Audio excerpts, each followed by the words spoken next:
Бейбарыс Сұлтан. Баяғы заманда Бейбарыс деген кішкентай бала болыпты. Жаугершілік кезінде соғысқан елдің адамдары оны ат артына мінгізіп алып кетеді. Оны құлдыққа сатып жібереді. Сөйтіп ол бүкіл өмірін араб елінде өткізеді. Бейбарыс ерекше бала болып өседі. Өзінің мықтылығының арқасында бір күндері патша болады. Бейбарыс Сұлтан атанады.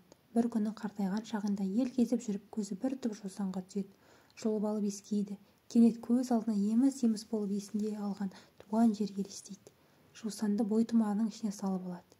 Елін сағынған сайын жусанды иіскеп мауқын басады. Бейбарысты кімдер алып кетеді? Соғысқан елдің адамдары, Ол өз өмірін қай елде өткізеді?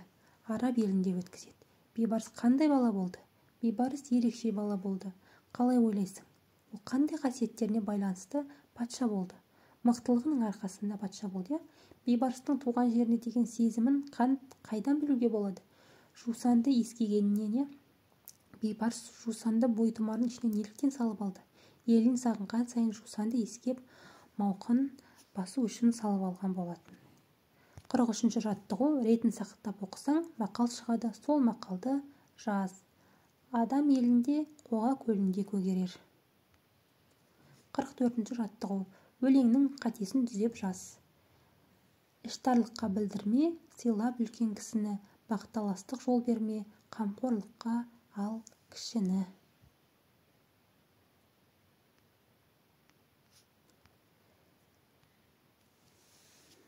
Құрметті оқушылар, осымен біздің бүгінгі сабағымыз аяқталды. Келесі сабақта жолыққанша аман сау болыңыздар.